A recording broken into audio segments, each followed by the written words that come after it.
저희가 12월 19일까지 대선 특집으로 해서 매일 좀 방송을 하고 있습니다. 금요일은 저를 만나는 시간이고요. 오늘은 특별히 김성훈 우리사회연구소 연구원을 모셨습니다. 안녕하세요. 네. 안녕하십니까. 처음 인사드리게 됐는데요. 저 우리사회연구소에서 네. 경제 분야 연구하고 있는 김성훈이라고 합니다. 네. 반갑습니다. 한국 최고의 수재라고 할 수는 없지만 양심적 인재들이죠. 네, 뭐 전혀 수재랑은 상관도 없습니다, 사실. 양심적 지식인들의 예, 집합소. 뭐 그렇게까지 얘기해 주시면 네. 감사하겠습니다. 보이는 라디오예요. 그래갖고 저희가 화면에 충분히 신경을 쓰지 않더라도 네 해주세요. 아니 여기 지금 김 연구원을 네. 네.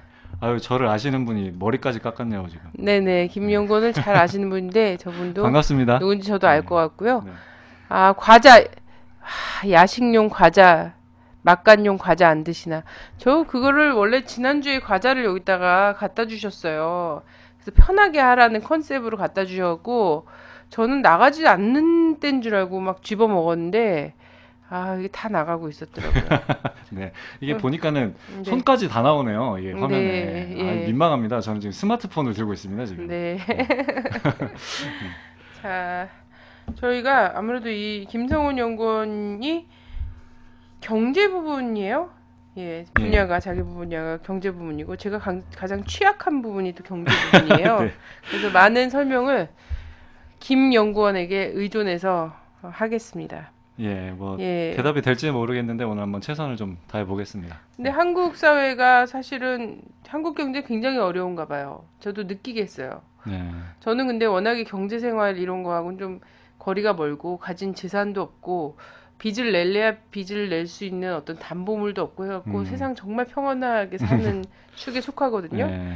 근데 최근에 보면 중소기업 하시는 분들이 그 유서를 써갖고 다니시는 분들이 있으시대요, 진짜.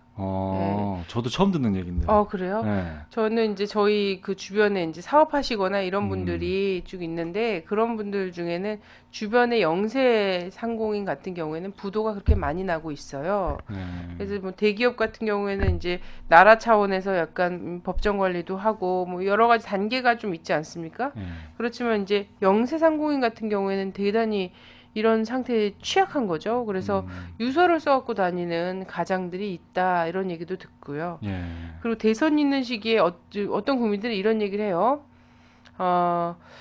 대선 있는 시기에는 음주 단속을 하지 않는데요. 네, 그렇죠. 왜냐하면 민심이 흉흉해지고 아무래도 그 음주 단속을 한 대신에는 뭘 하냐면 사면을 주로 한다고 하거든요. 그죠? 그렇죠, 예, 대통령 사면 사실 이명박 대통령은 그렇잖아요. 양심수를 사면해 줄 것도 아니고, 그죠? 이 분의 기본 자세가 그렇기 때문에 그런데 요번에는 음주 단속도 많이 하고 주차 단속도 많이 하고 있어요. 왜냐면 국고가 바닥나서 그렇다라고 국민들이 깊고 넓은 마음으로 이해하더라고요. 그거를. 그런 것 같다. 이런 분석을 하는데 이런 국고가 바닥나는 건 왜 그럴까요? 이런 분석이 맞나요, 근데? 이건 민심 마치 서동요 같은 거예요. 민심을 담은 유행 이런 그렇죠. 말인 거 회자되는 말인 건데 서동요 같이 이런 건데 나라가 돈이 얼마나 없으면 이 대선에 임박해서 이렇게 음주 단속을 하겠냐 이런 얘기까지 하거든요. 사실 뭐 국고가 바닥날 일은 뭐 단 하나밖에 없죠, 사실은. 두 가지 정도 얘기해 볼 수 있겠네요. 네. 첫 번째는 뭐 다들 아시겠지만 뭐 4대강 사업 뭐 이런 걸로 얘기를 해볼 수 있을 것 같고 4대강 사업이 지금 1차 뭐 마무리가 됐다고 하지만은 뭐 후속 사업을 계속 하고 있다. 뭐 이런 얘기들이 계속 사실은 속속 보도가 되고 있고 또 하나는 뭐 다들 아시겠지만 또 한편으로 이제 무기들이 계속 들어오고 있죠, 지금. 그래서 미국에서 수입하는 무기들이 뭐 연일 보도가 되고 있는 상황입니다. 뭐 새로 개발된 무기들도 있고 사실 뭐 이라크 전에서 사용하다가 뭐 중고품으로 수입하는 무기도 있고 이런 무기들이 끊임없이 좀 한반도로 들어오고 있는 게 아닌가.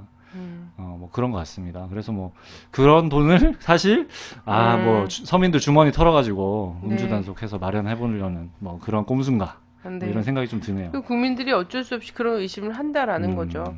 근데 이후에 또 그 4대강 보드를 다 폭파하려면 또 그죠? 그렇죠. 대기업 두 배로 먹여 살리는 건가?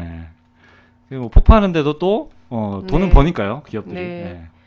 자, 세계 경제, 근데 이제 이런 얘기들을 많이 한단 말이에요. 한국 대통령. 그리고 이것이 또, 뭐, 일면 진실이기도 합니다. 일면이 아니라 크게 진실이죠. 뭐냐면, 본인들의 책임 회피 차원에서는 정말 좀 약간 비겁한 얘기이긴 하지만, 세계 경제가 다 어렵다.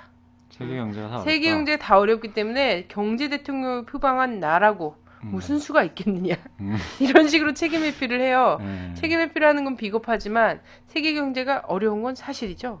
그렇죠. 아무래도 뭐 지금 네. 미국에서 시작된 경제 위기가 아직까지 뭐 계속 확산 일로를 갖고 있기 때문에 네. 뭐 유럽도 뭐 계속 안 좋고 네. 맨날 그리스 신문 보면은 그리스, 스페인 이런 데서 데모하는 장면밖에 안 나오고 네. 미국 같은 경우도 아직까지 특별하게 네. 뭐 3차 양적 완화 이런 얘기를 하고 있지만 특별하게 아직 뭐 실업자 문제라던가 뭐 취업 문제라던가 실제로 이제 서민들의 미국에서의 그런 서민들의 생활에 뭐 괄목할 만한 변화라던가 사실 이런 것들은 아직 뭐 나타나고 있지 않은 것 같습니다. 네. 그래서 이 뭐 세계 경제를 얘기하는데 미국을 또 얘기하지 않을 수 없고요.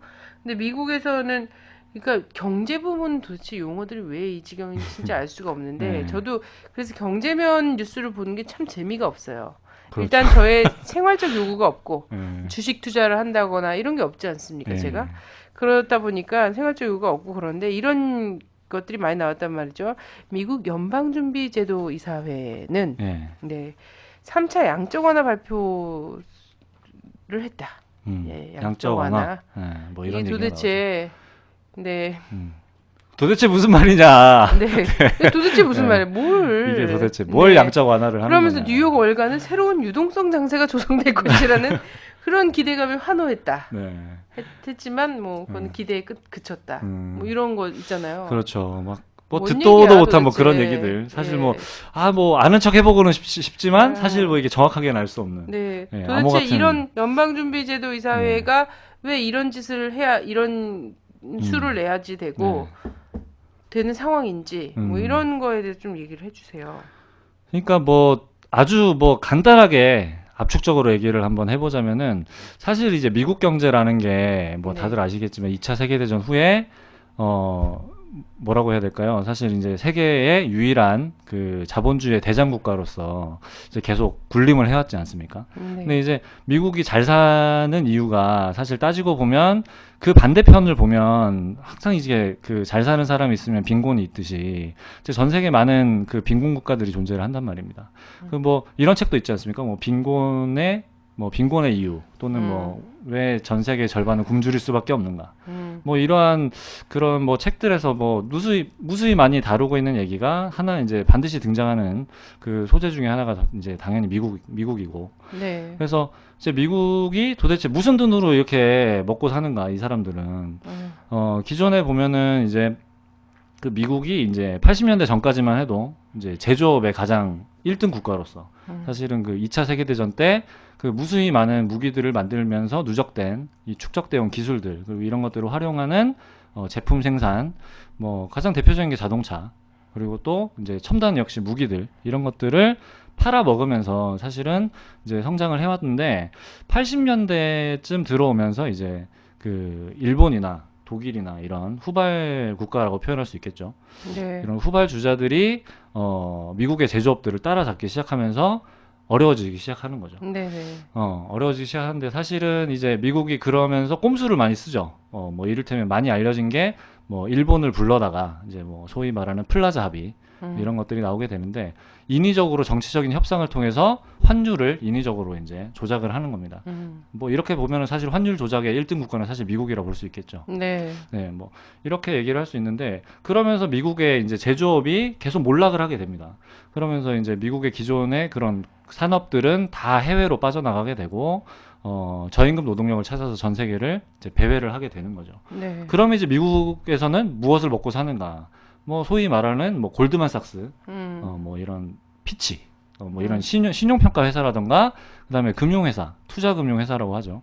이런 투자금융회사들이 이제 금융기법들을 활용해서 이제 먹고 살게 되는 거죠. 거품을 그렇죠. 소위 하는 말하는. 거죠. 자본의 네, 거품. 그렇죠. 자, 잠깐만요. 저희 이제 저희 주권 방송이나 특히나 이제 채널 615를 들으시다가 쭉 들으시는 분들은 이제 경제 부분을 주로 해서 이제 세계 경제에 대해서 이제 막 양적 완화 얘기 나오고 막 주식 뭐 이런 얘기 나오고 이 뭐 인플레 얘기 나오고 막 이러면 급 그 관심도가 뚝 떨어지는 경향들이 있어요. 있는데 조금만 기다리세요. 결국은 이 경제를 이겨나가는 것은 뭐냐면 남북 경협이잖아요. 아, 그렇죠. 그 얘기를 일단은 약간 양괄식으로 가겠습니다. 주제를 먼저 얘기를 먼저 드리고 왜냐면 결국 이 정말 헤어나올 길 없는 터널 그리고 세계 경제와 한국 경제에 여기 답이 있다. 답은 뭐냐?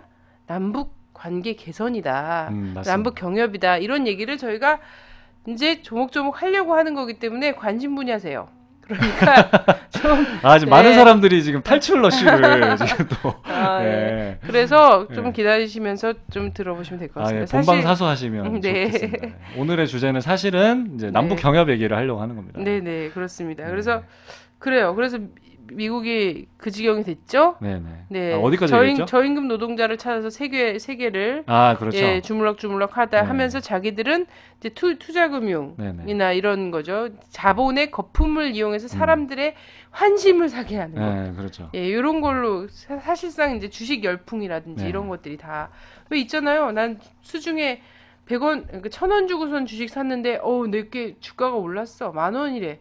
그럼 갑자기 10,000원어치의 부자가 된 듯한 느낌. 그렇죠. 근데 어느 날 그게 뻥 거품이어도 별 어디 호소할 데도 없는 그렇죠. 이런 그건 거죠. 사실은 이제 그냥 말 그대로 거품이기 때문에 뭐 터져봐야 돌아오는 손에는 사실 자기가 독박 써야 되는 그런 상황이죠. 사실. 그런 걸로 이제 자기 나라의 부를 계속해서 유지했다는 거죠. 그게 뭐 전 세계적 사기 기법인 것 같아요. 제가 보기에는. 그렇죠. 뭐 아주 거칠게 표현하면 사실은 뭐 전 세계 사람들을 대상으로 사기 쳐먹고 사실은 살고 있는 겁니다. 근데 이제 뭐 그런 원인을 좀 보면 사실은 이제 미국 경제라는 것이 이제 다른 나라의 그 반대편에 있는 뭐 우리나라도 사실은 뭐 예외가 될 수 없는데, 그러니까 뭐 7, 80년대 한국을 생각을 하시면 될 것 같아요. 뭐 어렵게 생각할 건 아닌 것 같고, 한국의 저희 부모님 세대가 사실은 뭐 한각의 기적이다, 뭐 이런 얘기를 하는데, 사실은 그 어려운 시기에 저임금, 장시간 노동을 사실 하면서 저가 상품을 자꾸 만들어서 미국으로 팔았지 않습니까? 사실은 그러니까 이제 뭐 한국에서 만든 그 값싼 상품을 가지고 미국 사람들이 뭐 사서 쓰는 거죠. 뭐 이러한 경제. 뭐 한국뿐이겠습니까? 사실은 뭐 전 세계적으로 미국이 수입하는 나라가 한국만 있는 건 아니고. 그래서 전 세계적으로 만들어진 이 값싼 상품들을 미국이 끊임없이 소비하는 뭐 지금에 와서는 중국이나 동남아시아, 뭐 인도 이런 지역들이 되겠죠. 뭐 이런 것들을 뭐 경제신문이다, 경제 찌라시들에서는 뭐 이렇게 표현합니다. 뭐 세계의 공장이다. 알고 보면 사실은 저임금을 활용한 이 저가 상품들을 사실은 미국이 끊임없이 미국인들이 소비하는 뭐 이런 구조라는 거죠. 그러니까 당연히 미국은 돈을 벌 수밖에 없고, 그걸 만들고 이렇게 사는 사람들은 엄청난 부를 미국으로 자꾸 갖다 줘야 되는 그런 상황인 것 같습니다. 근데 그래서 지금 어쨌든 세 번째 양적 완화를 했다라고 얘기를 하는데, 세 번째 양적 완화를 했다라고 얘기하는 것은 미국에서 달러를 많이 찍어낸다는 거죠. 그렇죠. 양적 완화라는 거는 그냥 돈을 많이 찍어내겠다는 거예요. 그래서 달러를 그냥 찍어내는 거죠. 조폐공사에서. 그래서 먹고 살기 힘들어? 그럼 돈 많이 찍었으니까 니네 빌려가. 뭐 이렇게 하면서 경기 부양을 하겠다라고 하는 건데 이게 과연 효과가 있을까요? 지금 그 세계 경제, 미국 경제에 효과가 있을까요?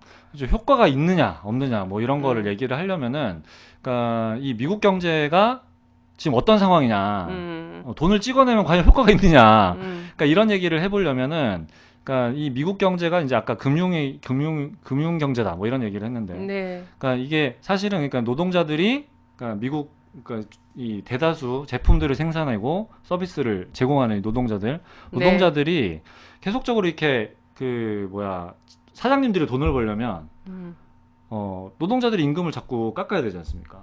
사실 일하는 것보다 돈을 적게 줘야 사실은 사장님들이 돈을 버니까요. 그래서 이런 체제가 자꾸 되다 보니까 사장님들은 돈을 버는데 노동자는 자꾸 이제 못 살 수밖에 없는 뭐 그런 상황인데, 결국에는 노동자들에게 사장님들이 이제 돈을 빌려주는 거죠. 돈을 빌려줄 테니까 좀 더 사서 써라. 이런 것들이 지금의 벌써 한 20, 30년 정도 미국 경제에서 네. 이렇게 쭉 이어져 온 겁니다. 뭐 이런 게 이제 국가 부채다 또는 뭐 개인 부채다 막 이런 얘기까지 어려운 얘기로 하는데 네. 뭐 사실은 그러니까 사장님들이 노동자들이 이제 먹고 살 돈이 없으니까 빌려줄 테니까 니네 그걸로 먹고 살아라. 네. 이제 그게 이제 터진 것이 이제 미국에서는 지난 10년간에 이제 집으로 나타난 거죠. 네. 뭐 이른바 부동산. 네. 그래서 그게 뭐 어려운 얘기를 하면 서브프라임이다 뭐 이런 얘기를 하는데 그게 뭐 어렵게 얘기할 필요는 없을 것 같고 사실은 그게 이제 미국인들이 이제 그 소위 말하는 이른바 뭐 중산층이다 뭐 서민들이다 이런 사람들까지 빚을 막 내준 거예요. 그래서 빚을 내서 그 사람들이 사실은 뭐 갚을 능력이 없는데 엄밀히 따져보면 은행 입장에서 보면 이 사람들이 갚을 수 있을까? 뭐 이런 의심들을 해봐야 되는 거지만 그러지 않았다는 거죠. 네. 이제 그러다 보니까 이제 빚이 터진 거고. 근데 그래서 이제 이 빚을 메꿀 방법이 없으니까 이제는 그 뭡니까? 돈을 찍어가지고 이제는 갚아라. 은행에 이 빵꾸난 돈을 찍어가지고 메꾸는 이 황당한 상황에까지 이르게 됐고 이것이 지금 벌써 3차에까지 이르게 됐다. 네. 뭐 이렇게 된 거죠, 사실은. 그러면 이게 네. 세계 경제, 한국 경제 얘는 어떤 영향을 미치게 되는 거예요? 사실은 뭐 한국 경제가 미국 네. 때문에 먹고 살았지 않습니까? 네. 뭐 다들 인정하는 거죠. 미국이 우리 한국 물건을 사주니까 한국이 이때까지 수출을 해가지고 먹고 살았는데 뭐 미국 경제 망하면 한국 뭐 망하는 거죠, 당연히. 그러니까 지금도 이제 휘청휘청 하는 거고. 뭐 매일 요즘에 뭐 보도되는 게 대부분 그런 거죠. 뭐 수출이 어렵다. 뭐 그다음에 뭐 배 주문이 없다. 전 세계가 망해가니까 이제 무역이 규모가 줄어드니까 조선업이 가장 먼저 타격이 오죠. 요즘 뭐 조선소 주변에 사시는 분들은 아시겠지만 조선소가 이제 뭐 조선소 생산직 노동자들이 논 지가 꽤 오래됐죠, 이미. 예, 뭐 이런 지경이 됐다. 그러니까 수출에 직접적인 타격을 받는 게 한국 경제죠. 한미 FTA 하면 수출이 엄청 늘어난다 그랬었잖아요. 근데 뭐 전혀 그런 건 별로 그렇죠. 이게 거네요. 뭐 오히려 사실, 오히려 경제에 타격이나 이런 직접 미치는 이런 것들은 더 그 뭐 딱 그 뭐라 그래야 될까요? 뭐라고 표현해야 되지? 하여튼 직접적으로 딱 타격이 오는 그렇죠. 형국이 되는 거죠. 그러니까 뭐 잘 나가면 잘 나갈 수 있겠다. 뭐 이렇게 얘기를 해볼 수 있는데 뭐 다 망한 상황에서 뭐 FTA를 하면 오히려 뭐 이제 규제가 다 풀려 있는 상황에서 수출 수입이 급감한다. 뭐 이렇게 되면 사실 뭐 한국 경제는 돌이킬 수 없는 상황이다. 네. 뭐 이렇게 얘기를 해볼 수 있겠죠. 뭐 일각에서는 한미 FTA가 뭐 한국 경제의 출로다. 우리나라가 살 수 있는 그래야 돈을 벌 수 있다. 뭐 이런 얘기를 하는데 뭐 사줄 나라가 없는데요. 뭐 이제 뭐 그렇다고 볼 수 있겠죠. 그래요. 그래서 결국은 한국 경제는 그렇게 갈 수밖에 없다. 예, 미국이 힘드니까. 네. 근데 그래요. 그럼 어떻게 해야 돼, 도대체? 지금 현재로서는 답이 없는 거다라는 거예요. 그렇죠. 뭐 한국 경제가 처해 있는 문제다라고 하면 단적으로 딱 세 가지를 얘기를 해볼 수 있겠는데. 네. 그러니까 첫 번째는 아까 이제 그 FTA 얘기도 잠깐 연동이 되겠지만, 뭐 기본적으로는 이제 한국 경제가 수출로 먹고 살고 있다. 수출로 먹고 사는데 수출이 안 되면 네. 먹고 살 길이 없다. 뭐 역으로 얘기하면. 그렇기 때문에 이걸 뭐 이렇게 얘기하죠. 뭐 흔히들 뭐 대외 의존이 너무 심하다. 의존 경제다. 이런 얘기를 합니다. 근데 뭐 물건만 팔고 사는 게 아니라 사실은 알고 보면은 물건 그 수입도 많이 하죠.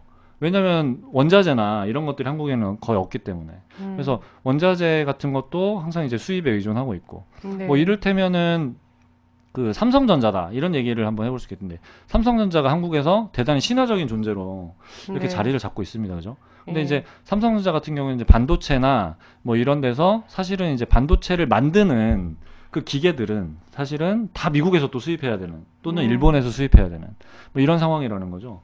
그러니까 사실은 한국에서 하는 거는 원료와 이 기계들을 수입해서 가공만 하고 이거를 다시 수출하는 그러니까 완전히 대외 의존 경제인 거죠, 사실. 네. 뭐 이게 가장 근본적인 문제다라고 볼 수 있을 것 같고 두 번째는 이제 두 번째로 지적할 수 있는 게 그럼 이걸 담당하는 사람들이 누구냐? 중소기업이 아니라는 거죠. 그러니까 대다수 사람들이 중소기업에 이렇게 종사를 하고 있는데 사실은 다 이제 수출을 사실은 절대 다수를 차지하고 있는 것은 재벌이라는 거죠. 네. 뭐 지금도 많은 사람들이 재벌 문제를 얘기를 하고 있는데 잠깐 자료를 보면 지금 한국 경제에서 30%가 아니라 수출의 총생산, 한국 경제 총생산의 그러니까 이른바 GDP라고 하죠. 네. GDP의 97%를 차지하고 있는 게 30대 재벌이다. 예. 그러니까 30대 재벌이 생산하는 양을 다 합하면 한국 경제의 97%라는 겁니다. 네. 뭐 사실은 뭐 거의 다 하고 있다 이렇게 봐도 무방한 거죠. 그런데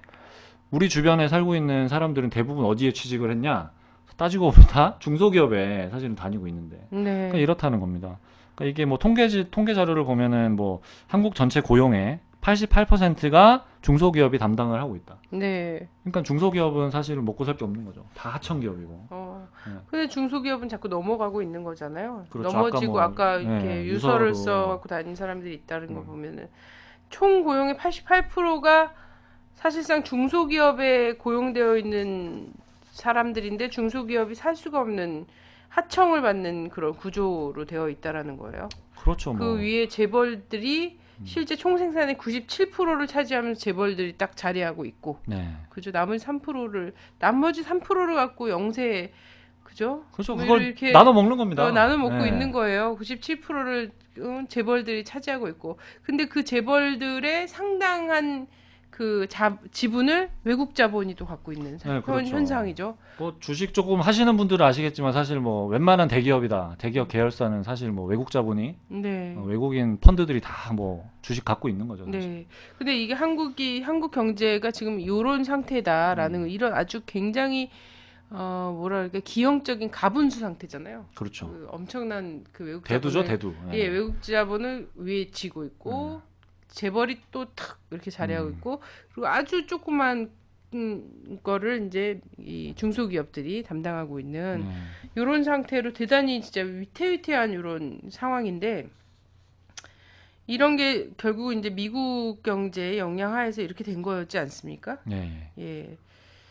그래서 이것에 이제 그 부작용이랄까요? 네. 이거를 최근에 보여주는 것이 저는 이제 중동 뭐 이런 쪽에서 예 비슷하게 나온 거 아닌가 이런 생각이 들거든요. 이 티니지에서 이 그 노점상 청년이 분신을 했었잖아요. 예. 이것도 사실은 이제 이게 사실 그 반미 시위라든지 이런 걸로 좀 이렇게 번질 수밖에 없었던 상황이라는 게 그렇다고 하더라고요. 실제 막 이렇게 투기 자본들이 그 나라를 들어오고 그죠? 그렇죠. 예, 들어오게 되고 그리고 원자재 가격이나 곡물 가격은 폭등하게 되고 예, 그러면서 그렇습니다. 이런 그곳에서 노점상으로 살고 있는 사람들은 원자재와 곡물, 특히 곡물이죠. 뭐 이런 사실 우리가 재래장터에 가서도 지금 유통되는 것이 한국에서 채소 이런 정도지 않습니까? 그죠? 맞습니다. 예. 과일 같은 경우도 다 수입되고 있고 그런데 이런 것들이 이제 가격이 폭등해 버리고 막 이런 상황이 돼요. 그러면서 민생 자체는 완전 혼란스러워지고 그렇죠. 예, 주범이 바로 그 주범이 누구냐? 그 버냉키다. 버냉키가 그 아까 말씀하셨던 FRB 이 연방 그러니까 미국의 중앙은행이죠. 이 은행의 대장인데 사실은 이 사람이 물론 그 배우도 있겠지만 기본적으로 뭐 이제 이 사람이 달러를 자꾸 찍어내니까 이 달러가 뭐 갈 데가 어디 있겠습니까? 사실 뭐. 투기 자본으로 그렇죠. 흘러갈 수밖에 없는 거죠. 원자재 사고 뭐 식량 사서 이제 사재기 해놓고 뭐 이른바 뭐 들어보신 분들도 있겠지만 곡물 메이저다 뭐 이런 얘기를 하죠. 4대 곡물 메이저 뭐 전 세계 식량을 다 장악하고 있는. 그래서 뭐 이런 사람들이 다 이제 이런 걸 사재기를 하고 그런 걸로 자기들이 가격도 자기가 사실은 뭐 그게 시장 가격이다 이렇게 얘기를 하지만 사실은 다 이제 독점해서 자기들이 가격을 다 책정하는 거죠. 그러니까 당연히 이제 지구 반대편에서는 곡물 가격이 폭등할 수밖에 없고 그런 것들을 사서 먹어야 되는 사람들은 당연히 이제 분신을 할 수밖에 없는 아주 암울한 상황에 처하게 되고 이런 것들이 촉발이 돼서 반미 시위까지 벌어지게 되는 뭐 이런 것들이 뭐 우리나라에도 사실은 지금 여러 가지 영향으로 나타나고 있죠. 뭐 가장 단적인 게 우리나라가 이제 석유를 다 수입하고 있다 보니까 석유 가격이 계속 이제 떨어지지 않고 있지 않습니까? 뭐 석유 가격이라든가 그 다음에 석유 가격이 오르면 이제 사실은 원자재 가격이 대체로 다 오른다 이렇게 볼 수 있겠죠. 왜냐하면은 석유로 가공을 하는 게 원체 많으니까요. 그럼 이제 석유 가격이 오르게 되면 원자재 가격으로 반영이 될 거고 그럼 원자재 가격이 오르면 물가는 자연스럽게 또 오를 수밖에 없는 이렇게 연쇄적으로. 이게 이제 또 대외 의존 경제의 또 단적인 사례가 아닌가 이렇게 좀 얘기를 해볼 수 있겠습니다. 그렇네요. 예. 자, 노래 한 곡 듣고 가죠. 예, 노래는 우리 민족끼리 힘을 합쳐. 이거 주제곡 같은데 또 나왔네. 양관식이 아니라 지금 계속 병렬식으로 진행하겠습니다. 노래 하나 듣겠습니다.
그러니까 아까 이제 대외 의존.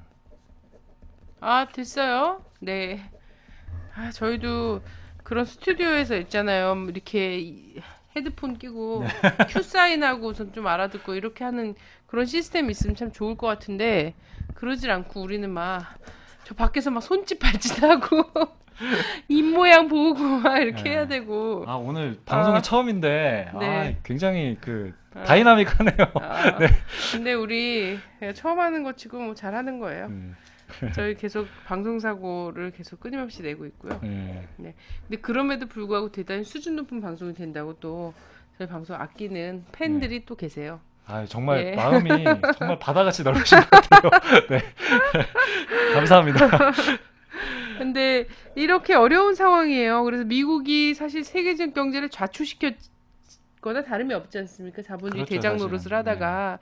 그런데 이 미국의 철저하게 의존하고 있던 한국 경제는 사실상 엄청난 타격을 받을 수밖에 없죠. 그렇죠. 예. 그런 상황에서 직방으로 이제 타격이 되는 거죠. 예. 근데 지금 어쨌든 뭐 이런저런 수를 써고 계속 틀어막고 있는 중인 거예요. 그렇죠. 저는 뭐 내년에 대선 끝나면 막 다 터져 나올 것 같아요. 네. 예, 뭐 지금 뭐 다들 그러지 않습니까? 한국도 뭐 미국하고 사실은 별반 다를 바 없죠. 네. 그러니까 뭐 이미 뭐 빚이 네. 개인 빚이 뭐 거의 1,000만 원이다. 네. 1인당. 그러니까 네. 한국 사람 인구수로 나눴을 때. 근데 뭐 거기에는 한 살짜리 애기한테도 뭐 해당하는 그거 다 거죠. 포함이 돼 있다는 거죠. 네. 그러니까 뭐 사실은 이제 가장이다. 뭐 한 가족의 뭐 생계를 책임지는 사람들만 셌을 때는 뭐 사실은 2배 이상 이렇게 볼 수 있을 것 같고. 그렇죠. 사실은 근데 이 빚이 사실은 해방 이후에 계속해서 쌓여왔던 것들이잖아요. 그렇죠. 그죠? 그리고 박정희 시절 때 우리 주머니를 이미 좀 미리 털어간 게 있고 네. 미리 털어갔고. 뭐 그때야 뭐 이렇게 별로 드러나진 않았는데 결정적으로 이 IMF 이후에 네. 한국의 그 뭐야 이른바 금융시장 뭐 주식시장이라든가 채권시장이라든가 그다음에 금융 시스템이 완전 바뀌었지 않습니까? 은행이 예전에는 이제 대출을 개인 대출보다는 기업 대출 이런 식으로 이제 많이 했는데 뭐 대표적인 사례가 기업은행이겠죠. 뭐 기업이 잘 돼야 나라가 삽니다. 우리 송혜 선생님께서 나오셔가지고 뭐 그런 얘기를 하는데, 그러니까 기업 대출을 위주로 했다라면 지금은 다 이제 뭐 싼 금리 뭐 매일 문자가 한 10개 이상 이렇게 오지 않습니까? 저한테도 돈 빌려준다는 그렇게 문자를 많이 보내요. 그럼요. 저도 막 귀찮아 죽겠어요. 아주. 저는 빌려준다면 저는 진짜 받고 싶거든요. 근데 막상 또 그렇죠.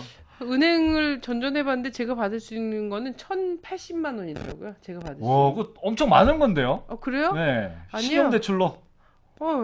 신용대출로. 와, 엄청난 신용을 갖고 계시군요. 아닌데. 그 신용이 뭐가 없죠. 있을 게 없죠. 신기하네. 제가. 1,080만 원이 한도래요, 제가. 제가 저희 그 와이프가 직장인이고 저는 사실상 백수이지 않습니까? 근데 그 경제연구원이라는 명함을 갖고는 있지만 사실은 이게 뭐 돈을 받지 않는 그런 연구원이기 때문에 그 제가 이제 결혼하면서 이 대출을 좀 받아보려고 했는데 직장을 다니고 있음에도 불구하고 500만 원을 대출을 해주겠다 그러더라고요. 그래요? 그것도 월급 통장을 거기로 난 월급 없다는 걸 분명히 했는데도 그렇게 많이 준다 그러던데. 인상이 좋으셔서 그런가? 그런가? 네? 인상으로 하면 뭐 몇 억도 받을 수 있죠. 이게 보이는 라디오라서 좀 덕담도 좀 해야 될 것 같거든요. 근데 어쨌든 엄청 많이 되는 건데요. 그래요? 네. 저 그래서 더럽고 치사해서 안 받는다고 됐다 그랬어요. 신기하네. 그 은행에 저도 한번 찾아가야 될 것 같습니다. 네, 제가 가면 얼마를 줄지 모르겠으나. 그래요. 그래서 그렇게 이제 국민들한테도 돈을 놓고 예전에는 전당포나 이런 데서 주로 하던 일인데 전 국가적으로 전 금융이 다 하게 된 거죠. 네. 사실은 그래서 한국 농촌의 땅은 전부 농협 땅이다 이런 얘기가 있고 우리 집인 줄 아냐 국민은행 거다 뭐 이런 얘기들이 비일비재하게 나오고 있죠. 네. 아니 뭐 방송 사고는 뭐 전매 특허라는 얘기까지 하고 계시네요. 그래요? 좋아하시면서 좋아하시죠. 네. 근데 아까 한국 빚 이런 얘기를 했는데 개인 빚도 문제지만 이 사실은 외국 자본 한국에 들어와 있는 게 그 한국은행 통계를 보면 이런 게 있어요. 그 작년에 한국에 들어와 있는 돈이 외국 돈 달러가 이게 한번 숫자를 읽어보겠습니다. 이게 8392 네. 8,392억 달러. 이게 얼마입니까 도대체? 난 몰라. 곱하기 8,392억도 어려운데 달러가 붙어 있으니까. 한국 돈으로 하면 973조랍니다, 이게. 973조. 그러니까 이게 사실은 따지고 보면 한국의 이 1년에 정부 예산이 한 300조 정도인데 3배가 넘죠. 뭐 따지고 보면은 그 한국 국민들이 이 외국 자본이 한국의 정부를 한 3번 샀다가 팔았다가 3번 샀다가 이렇게 해서 할 수 있는 뭐 그 정도 양이라는 거죠. 네, 대단합니다. 근데 이런 지금 한국 경제에 활로가 있어야 되지 않습니까? 그렇죠. 완전히 경제 부분에서 이런 경제에서 뭔가 헤어날 구석이 있을까? 사실. 그러면서 사람들이 되게 이걸 암울하게 봅니다. 그래서 올해 누가 대통령이 되든지 간에 경제를 살리긴 사실 힘들다. 그래서 박근혜도 경제 얘기를 안 하는 거 아니겠냐. 저 아버지의 전매 특허를 경제 대통령, 산업화, 소위 말하는 산업화, 뭐 이렇게 얘기하면서도 경제를 얘기하지 않고 어울리지 않는 복지. 그렇죠. 내 나이 65세. 병원비 걱정 없이 살 수 있을까? 이런 거 갖다 붙여놓고. 박근혜 후보는 사실 뭐 끝까지 가면 사과만 하다 볼일 다 보게 생겼는지. 그래요. 근데 방법이 있을까요? 사람들은 다 암울하게 봅니다.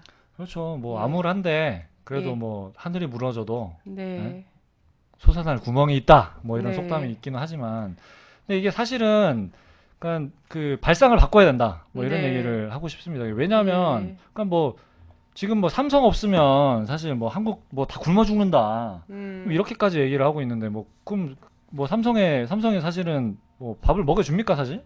아니라는 거죠. 왜냐하면 삼성이 그 핸드폰 팔아가지고 한국 국민들 지금 3년 약정해가지고 100만 원씩 내고 있지 않습니까 지금? 네네. 핸드폰 하나 사는데. 근데 뭐 그게 밥을 먹여주는 겁니까? 주머니 털어가는 거지. 사실은 그렇지 않다는 거죠. 삼성이 아무리 뭐 돈을 많이 벌어봐야 그게 뭐 서민들 지갑으로 들어오느냐? 절대 그렇지 않다. 네. 근데 그러면 이게 그러면 우리는 앞으로 돈을 뭘 벌고 살아야 되느냐? 뭐 이런 얘기를 해봐야 되는데, 그러니까 한국 경제의 문제점을 딱 집어서 요약했을 때 아까 이제 제가 말씀드렸던 것이 대외 의존 경제다 이렇게 이제 얘기를 드렸잖아요. 네네. 그러면 발상을 전환한다. 그럼 뭐 거꾸로 뒤집으면 된다라는 거죠. 그러면 대외 의존하지 않으면 되는 거고. 네. 그럼 달리 말하면 뭐 경제학 유식한 얘기로 조금 섞어보면은 내수 중심의 내수를 활성화하자. 뭐 이런 얘기를 드릴 수 있을 것 같은데, 이게 뭐 내수 중심이다. 뭐 이런 얘기가 사실은 보면 그 노동자들의 임금이 늘어나고 네. 그리고 내수 시장이 활성화돼야 된다. 지금 내수 시장이 또 활성화되려면 재벌이 재벌 중심이 아니라 그러면 재벌 중심의 이제 경제다 이렇게 또 얘기를 드렸었는데, 발상을 전환해 보자. 뭐 거꾸로 가는 거죠. 그럼 당연히 거꾸로 간다라면 중소기업을 키우면 되는 거죠. 네. 근데 이런 얘기는 누구나 다 하고 있습니다. 그죠? 예. 뭐 소위 뭐 안철수 후보도 하고 있고 문재인 후보도 하고 있고 뭐 당연히 뭐 통합진보당 이정희 후보도 하고 있습니다. 그러면 이제 중소기업을 육성하고 내수를 활성화하자 뭐 이런 얘기를 하고 있는데, 기본적인 방향은 저도 동의를 하고요. 네. 이제 이런 방향으로 가면 된다라는 겁니다. 근데 그러면 이제 구체적인 방법론에서는 좀 차이가 있겠죠, 아무래도. 그래서 이제 그 얘기를 좀 해보려고 하는 겁니다. 네네. 네. 그래서 어떻게 하는 건데요? 이 발상만 전환하면 발상 전환하기 쉬워요, 이렇게 얘기하기. 근데 그럴 수 있는 실제 실현 가능한 방법이 있어야 되잖아요. 그렇죠. 네. 저희가 지금 좀 제시를 하려고 하는 거는 기본적으로는 좁게 보면 남북 경협이고, 네. 이것이 이제 넓게 갔을 때는 이제 해양 경제, 그러니까 이제 미국 중심의 이 무역 의존도에서 좀 탈피를 해서 네. 기존에 이제 우리 그 한국이 또는 이제 전체 우리 민족의 이 8천만이 그 좀 협력이 부족한 뭐 이를테면 중국이라던가 네. 또는 이제 러시아라던가 일단 이런 남북 쪽으로.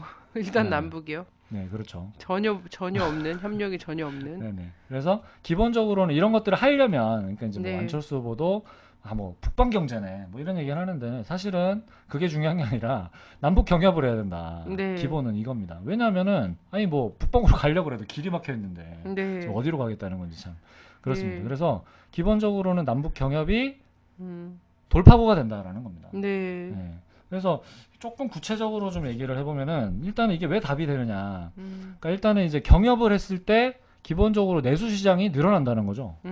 기본 이제 한국의 이 남쪽만의 인구를 봤을 때는 이제 5천만이다. 뭐 이렇게 네. 얘기를 하는데, 사실 이제 5천만이라고 하면 경제학자들이 얘기할 때 이제 좀 시장의 규모가 작다 이렇게 얘기를 합니다.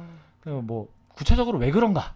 이건 잘 모르겠어요. 근데 일반적으로 이제 전 세계적으로 봤을 때 뭐 일본이라던가 이제 미국이라던가 이제 기존에 이 무역에 의존하지 않고 이 기본적으로 자기 나라 안에서 이제 물건을 팔아가지고 어느 정도 경제 성장을 이뤄왔던 나라들을 보면 이제 경험적으로 봤을 때 한 1억 정도 의 경제를 규모를 갖췄을 때, 인구 규모가 네네. 또 갖췄을 때, 이 나라 안에서 어느 정도의 먹고 사는 게 가능하지 않냐. 뭐 가장 대표적인 예가 프랑스나 이제 독일 네. 같은 사례가 될 수 있겠죠. 네. 그래서 8천만 정도가 되고, 이제 동포, 그러니까 뭐 이른바 저기 북한 위에 있는 연변이라던가 이 동포 경제까지 아우르는 이 내수 시장을 만들 수 있다. 네. 그래서 기본적으로 시야를 이 내수 중심으로 바꾸기 위해서는 기본적으로 남북 경협을 하지 않으면 불가능하다라는 거죠. 네. 그래서 경협을 이야기하지 않고 내수를 얘기할 수 없다. 음. 이렇게 한번 얘기를 해볼 수 있겠네요. 네. 기본은 그렇습니다. 네. 그래서 그러면 이제 일단 내수를 시장의 규모가 커진다. 네, 시장의 예. 규모가 일단 커진다. 이게 장점이 네. 되는 거죠. 네네. 무조건 8천만이 되면 내수 시장이 살아나느냐? 사실 그건 아닙니다. 그죠? 네. 근데 이제 그러면 북한이 이른바 그 위쪽에 있는 우리 그 반쪽 동포들이 물건을 살 수 있느냐? 이런 뭐 의문을 제기를 할 수 있습니다. 근데 그 기본적으로 이제 북쪽 경제의 요즘 상황을 보면 사실 여러 가지 이제 그 알 수가 없지 않습니까? 사실 이 네. 워낙 정보들이 사실 알 수가 없고 이 북쪽에 실제로 요즘에 이제 교류 자체가 이제 단절이 돼 있고 네. 그 인적인 왕래도 거의 없는 상황이기 때문에 네네. 요즘 최근에 이제 북쪽 경제의 어떤 변화상이라든가 이런 것들을 네. 접하기가 굉장히 어렵습니다. 근데 이제 그 여러 가지 이제 보도되는 자료들을 보면 좀 추정을 해볼 수 있는데요. 네. 그러니까 뭐 가장 대표적인 사례가 그 공식적으로 발표되는 통계 중에 이런 게 있습니다. 그 북한에서 이제 매년 해마다 최고인민회의를 하죠. 그 최고인민회의를 하면은 이제 거기에서 그 기본적으로 진행을 하는 그 안건 중에 예산을 책정하고 이것을 이제 그 결산하는 정부 예산을 책정하고 이제 결산하는 이거를 매주 통계를 발표를 하는데 이 통계치를 쭉 보면은 평균적으로 7% 이상 예산이 꾸준하게 증가를 하고 있다. 이렇게 이제 이거는 기본적으로 공식 통계이기 때문에 네, 좀 얘기를 해볼 수 있을 것 같고요. 예. 근데 이제 사실은 전 세계가 사실 긴축일 텐데 7%가 계속 증가하는 건 드문 예죠. 의미가 있다 이렇게 좀 볼 수 있겠습니다. 7%가 어느 정도냐? 이게 지금 2002년도부터 작년까지 예산 결산을 봤을 때 꾸준하게 7%다. 이렇게 얘기하면 사실상 이제 고등학교 때 이게 산수 조금 해보신 분은 아시겠지만 7%가 한 10년 쌓이면 2배 되지 않습니까? 네, 뭐 그렇게 됩니다. 한번 지금 계산기 한번 두드려 보십시오. 네, 그래서 실제로 이제 정부 예산이 2배 정도가 됐다라고 얘기하는 거는 사회주의이지 않습니까? 또. 그래서 사회주의의 특성을 본다라면 정부 예산이 2배가 됐다라는 얘기는 그 나라의 어떤 그 소위 말하는 구매력, 물건을 사서 그 보급하는 이런 그 경제의 규모가 2배 이상 확장이 됐다. 이렇게 좀 얘기를 해볼 수 있겠네요. 네, 이게 좀 가장 좀 대표적인 사례가 아닌가 이런 좀 생각이 들고. 그 다음에 또 최근의 사례를 보면 이제 뭐 최근에 북한에서 주장하는 것 중에 이런 게 있죠. 뭐 강성대구 얘기를 한참 했던 것 같은데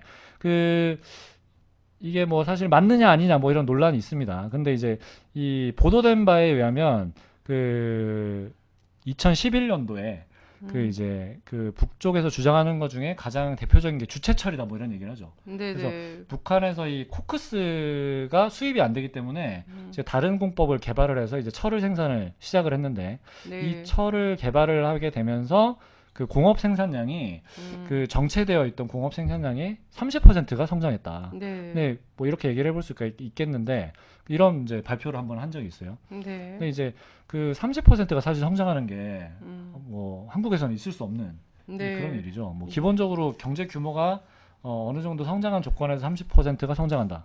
엄청난 사실은 그런 규모다 이렇게 말을 해볼 수 있을 것 같고. 남쪽 언론에서는 도저히 상상할 수 없는 것들인데 수치적으로 하여튼 그렇게 나오고 있어요. 네, 그렇죠. 나오고 있고 사실 우리 한국의 이제 철강 산업자들이나 이런 철강 산업이 한참 또 막 이렇게 포스코 막 이렇게 뜨다가 요즘은 또 주춤하는 거 아니겠습니까? 아까 조선업 얘기도 했지만 거의 동시에 그렇게 되고 있을 텐데 이게 굉장히 매력 있는 이게 매력 있는 기술인 것 같아요. 주체철과 관련해서도 그렇고. 그러니까 사실은 방금 제가 말씀드린 게 북한 경제의 변화상을 이렇게 단적으로 보여주는 예다. 뭐 다 이게 맞느냐 뭐 이렇게 얘기해 볼 수 있겠는데, 그러니까 이런 것들 하나의 사례다. 그러니까 이 소위 다른 사람들이 주장하는 것처럼 막 지금도 막 엄청나게 힘들고 고난의 인군 시기처럼 깡통 차고 다니고 막 이런 거 아니에요? 그런 상황은 아닌 것 같다. 왜냐하면은 그 또 이런 게 있었습니다. 그 북쪽에서 지금 휴대폰을 하지 않습니까? 이집트의 어떤 오라스콤이라는 회사가 들어가서 근데 이제 지금 휴대폰 가입자가 80만을 돌파했다.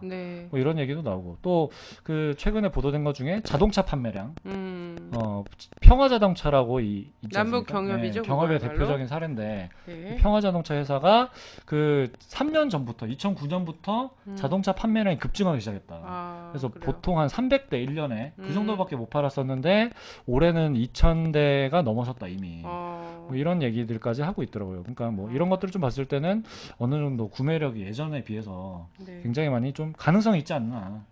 그렇게 좀 볼 수 있을 것 같고. 저는 막 머리가 막 돌아갑니다.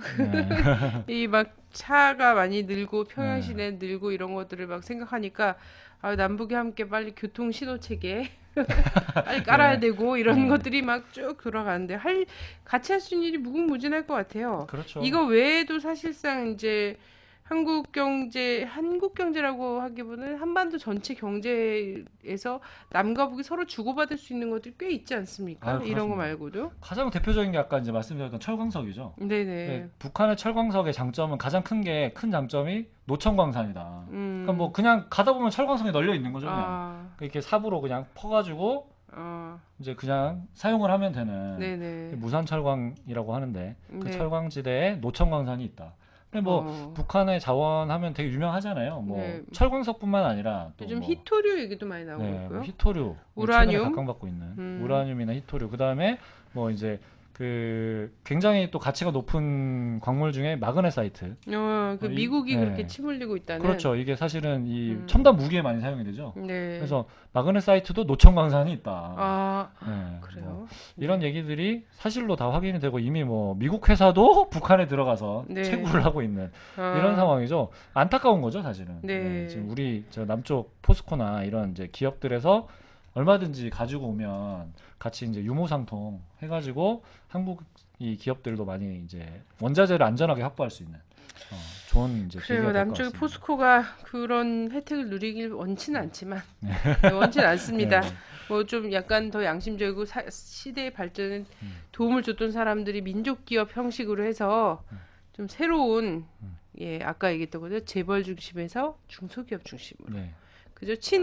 친외세, 친독재에 기생했던 그런 재벌 역사에 이런 게 아니라 실제 민중기업, 그렇죠. 이런 거 진보적 이 시대 발전에 호응할 수 있는 이런 데에서 자본 물적 재부도 좀 축적이 됐으면 좋겠다 이런 생각이 들거든요. 예. 네. 정리를 한번 해본다면 중소기업 얘기를 잠깐 해야 되는데 일단은 보면은 이제 수출에서 내수로 전환하자. 네. 그다음에 이제 자원에서의 자립성을 높이자. 그러니까 왜냐하면 다 의존을 하고 있으니까 이제 바꿔야 된다 이거죠. 돌파구가 이제 북쪽에 있다 이런 거고 마지막으로 중소기업을 육성하는 것도 북쪽에 답이 있다.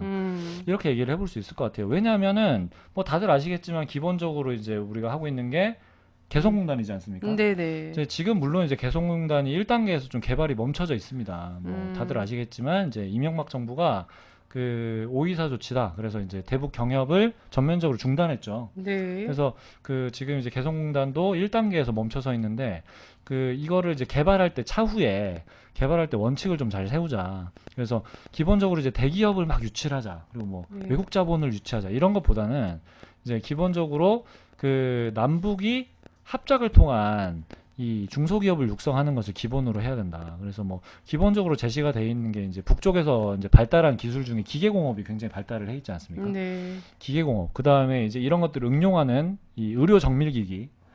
이런 것들도 굉장히 가능성이 있다. 그 다음에 이제 북쪽에 또 이제 그 북쪽에서 뛰어나게 발달이 되어 있는 산업 분야라고 하면 소프트웨어. 이런 것들이 이제 굉장히 발달이 되어 있다. 이렇게 좀 알려져 있죠. 네. 그 하드웨어 같은 경우는 이제 미국의 이 봉쇄 조치 때문에 사실은 반입이 굉장히 어렵고 그래서 하드웨어 쪽보다는 이제 소프트웨어에 많이 좀 집중하고 있는 그런 양상이기 때문에 북쪽의 이 소프트웨어 개발 기술과 남쪽의 이 제조 기술 이런 것들이 결합을 했을 때 굉장히 시너지 효과가 있을 수 있다. 그리고 뭐 기술하면 사실 이제 단적으로 딱 드러나는 게 사실 로켓이죠, 로켓. 네. 우주공학 이쪽을 봤을 때는 사실은 남쪽보다는 북쪽이 사실은 훨씬 더 발전이 되어 있는 게 사실이죠. 네. 뭐 이제 이것이 이제 뭐 지금은 인정하기 싫어도 인정. 그렇죠. 뭐 이게 뭐 없죠. 사실 그런 거니까. 근데 이게 이제 지금 군사용이기 때문에 한계가 있지만 이게 사실은 이제 전반적으로 남북 관계가 풀리고 이제 대결 국면이 끝나게 되면 이것이 얼마든지 민간 이 제품 개발로 이전이 될 수 있다라는 겁니다. 그래서 우주공학 기술의 발전이 사실은 향후에 남북 이 기술 합작에도 굉장히 커다란 가능성이 있게 된다. 그래서 이런 분야에서 그럼 대기업을 육성할 거냐? 이거 아니라는 거죠, 사실은. 그래서 대기업보다는 이제 중소기업을 사실 2,000개를 육성한다. 이것이 원래 개성공단의 3단계 계획이었죠. 그래서 이 계획만 사실은 착실하게 진행이 되더라도 중소기업이 우량 중소기업 그러니까 이른바 이제 그냥 지금처럼 막 신발 만들고 이제 그 옷 공장 하고 이런 것도 물론 필요하지만 이런 것들을 넘어서는 고부가 가치 산업이 필요하다. 그래야지 남과 북의 이 전체 이 8천만이 다 먹고 살 수 있는 그런 부가가치가 만들어질 수 있다.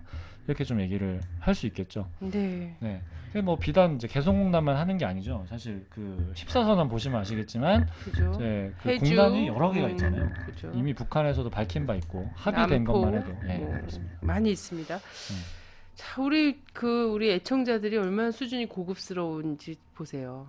이거 그냥 그 남북의 그 민족 공리공영, 뭐 유무상통의 원칙에서 뭐 이런 부분, 이 지금까지 얘기들을 이렇게 쉽게 딱 해주셔서 우리가 쌀을 주고 북한은 자원을 가져오면 서로 이익인데 그게 어렵나? 그렇죠. 이게 진짜 완전 딱 한 줄로 이게 딱 정리한 거 아닙니까? 그렇죠. 그리고 보세요, 저기 어디지? 아까 CNC 있었는데 CNC 기술 활용하고 그죠? 비난론 상품화하고 자 이런 생각 우리 국민들은 하고 있거든요. 근데 이 모든 거를 잿더미로 만드는 전쟁을 하고서 거기서 잿더미에서 일단 박근혜 대통령만 나오면 되는 거예요. 거기서부터 구석기 시대 때 혼자 살아남아서 어떻게 땅 파서 읽으면은 혼자 잘 먹고 잘 사는 그런 나라가 될 수 있을 거라고 생각하나 봐요. 아유 정말 두렵습니다, 솔직히. 박근혜 후보가 유일하게 지금 네네. 남북 경협의 남자도 지금 꺼내지 않고 있죠. 사실. 네네. 뭐 14선언 이런 얘기를 뭐 할 수 있을까, 솔직히 박근혜가. 근데 박근혜 씨 같은 경우에는 남쪽에서 퍼주기를 한다는 건 용납이 돼도 북쪽에서 뭔가 퍼올 것이 있다는 것을 인정하는 것 자체가 종북인 것처럼 느껴지는 거예요. 그래서 남북 경협을 얘기할 수가 없어요. 할래야. 내구조가 굉장히 특이하군요. 그죠. 제가 생각했던 것보다 상상 이상이에요. 아니 어떻게 북의 CNC 기술이라든지 비난론이라든지 아까 얘기했던 주체철이라든지 이런 것들 있잖아요. 히토류가 있다는 거라든가 마그네사이트라는 것에 미국이 침을 질질 흘리고 있다는 이런 얘기를 인정하고 싶지 않은 거죠. 예. 그렇죠. 그러면 혹시라도 한국 국민이 남하고 북하고 어울려 살면 정말 좋겠구나라는 생각을 갖게 하는 그 자체가 너무 싫은 거예요. 그렇습니다. 자, 그래서 이렇게 이 쉬운 길을 우리가 민족이 평화롭게 그리고 보다 평등한 사회에서 보다 그 번영하면서 살 수 있는 이런 길을 전혀 염두에 두지 않고 지금까지 전쟁하고 이렇게 하고 있다는 거죠. 네. 그렇습니다. 사실 이제 뭐 마무리할 시간인가요? 근데 뭐 좀 첨언을 하자면은 사실은 이제 지금 대선 후보들이 박근혜를 제외한 대선 후보들이 이제 앞다퉈서 경협 정책들을 막 지금 제시를 하고 있습니다. 왜냐하면 뭐 다들 인정을 하는 거죠. 이게 지금 한국 경제가 기존의 성장 전략으로는 도저히 탈출할 수 없다. 다 얘기를 하고 있는데, 근데 뭐 그 제대로 된 평가를 하지 않고 있는 것 같아요. 기본적으로 이 남북 경협이 되려면은 사실은 관건적인 문제가 평화 문제지 않습니까? 그래서 북미 관계가 기본적으로 잘 진전이 돼야 되는데 여기서는 사실 별로 언급이 좀 없는 것 같습니다. 그리고 또 하나는 뭐냐면 이 경협에 대한 이 기본적인 방법 자체가 기존의 전략을 그대로 고수하고 있다. 뭐 예를 들어서 문재인 후보나 안철수 후보가 제시하는 경협이 지금의 이 개성공단 1단계, 그러니까 이른바 이제 북한의 저임금 노동력을 활용하는 그런 수준에서 계속 제시가 되고 있다는 겁니다. 그죠. 남북이 만나서 맨날 냄비만 만들고 있을 수는 없잖아요. 그렇죠. 이런 것들을 굉장히 잘 볼 필요가 있다. 그래서 이게 같은 경협이 다 같은 경협이 아니다 지금. 그래서 이제 이 경협 정책들이 얼마나 이 정말로 진정한 탈출구로 제시가 될 수 있으려면 지금 우리 청취자, 시청자분들께서 잘 지적을 해주셔야 될 것 같아요. 이 후보들의 이 경협 정책들이 어느 정도 수준에서 제시가 돼야 되냐. 이런 것들을 좀 잘 볼 필요가 있겠다. 네, 그렇습니다. 무조건 주판 튕기기만 하는 수준 이런 거 절대 안 된다는 거예요. 그래서 북을 어떻게 착취하고 짜내서 뭐 자원을 끌고 와갖고 막 이렇게 하는 그리고 한국의 재벌을 살찌우는 이것도 아니라는 겁니다. 그리고 또 경협 문제가 무난하게 잘 풀리기 위해서는 또 가장 중요한 게 정치 군사적 부분의 해결 의지죠. 네, 그렇죠. 이거는 뭐 기본적인 거예요. 개성공단이 옷 만들고 신발 만들고 냄비 만드는 정도 사실은 그 중소기업들도 엄청난 포부와 이런 것들을 갖고 그리고 정부가 보증할 것 2차례의 정상회담을 거치면서 나름대로의 투자 자금을 모아서 했던 거였거든요. 근데 막 쓰러졌잖아요. 그렇죠. 남쪽에 유관기업이 5,000개가 있었는데 몇백 개가 쓰러졌다고 하더라고요. 이런 거였어요. 근데 그것도 봐도 아주 단순한 사업을 갖고선 경협을 했는데도 남북의 정치 군사적 상황이 받쳐주지 않으니까 그런 산업도 못하더라 이런 거예요. 그래서 진짜 안철수 후보나 문재인 후보나 뭐 이정희 후보님도 사실은 뭐 그런 얘기들을 계속 하고 있는데 그래서 정말 중요한 것은 평화로운 평화 체제를 만드는 일. 그죠? 그 안에서 경제도 보다 사람 중심으로 사람을 이롭게 하는 차원에서 풍요로워질 수 있다. 그렇죠. 예, 이런 것들을 좀 명심하고 잘 봐야 될 것 같습니다. 네. 혹시 뭐 끝으로 더 하실 말씀 없으세요? 너무 많은 내용을 지금 사실상 1시간 안에 다룬 거예요, 저희가. 그렇습니다. 미국 경제 문제만 딱 봐도 사실 한 2시간 강연할 수 있지 않습니까? 우리. 너무 압축적으로 또 많은 얘기를 하려다 보니까 전달이 잘 됐는지 이런 건 좀 잘 모르겠네요. 좀 아쉽긴 합니다. 지금 또 1시간이 지난 후에. 지금 정리하시는 거 보세요. 네. 자, 그래서 그나마도 이거는 주권방송 측에서 요구한 내용을 그나마 반이나마 잘라먹은 상태인 거예요. 이거까지 다 했으면 우리가 12시까지 방송하라는 얘기밖에 더 안 되는 거였는데, 네. 자, 그렇습니다. 마무리 노래로요. 우리가 어쨌든 오늘 얘기한 것은 사실상 한국 경제의 체질 개선이 필요하다. 체질 개선을 뭐 조금 바꾸는 것이 아니라 완전히 전면적으로 발상 자체를 뒤집어야 된다. 이런 얘기를 했죠. 그래서 가장 핵심적인 것은 이제 대외 의존적인 경제 구조 이거를 그 통일 경제로, 예, 통일 경제로 바꾸는 부분에 대한 이야기를 한 겁니다. 그리고 통일 경제라는 것이 미치는 영향이 단지 뭐 한국 내의 국민들의 먹고 사는 문제 이런 정도가 아니라 세계로 뻗쳐진다 이런 거였고요. 그래서 이러한 주제를 담은 하나의 민족, 하나의 조국이라는 그런 노래를 들으면서 저희 오늘의 반박하라 119는 마치도록 하겠습니다. 남북 경협주 투자하세요. 네, 저기 그 대박 종목 기뜸해 주시라고 하는데. 네네. 이거 일단 전쟁 위기까지는 빛을 볼 거라고 생각하지 마시고요. 엄청 떨어질 겁니다. 조만간. 사실 별로 없습니다. 네. 엄청 떨어질 건데 하여튼 뭐 준비를 하시든지 하고 그다음에는 뭐 뜰 일밖에 안 남았을 것 같은데 그렇습니다. 네. 하나의 민족, 하나의 조국 들으시고 내일 또 반박하라 119에서는 내일인가요? 내일 아닌가? 월요일? 네. 월요일 날 다시 인사드리도록 하겠습니다. 감사합니다. 감사합니다.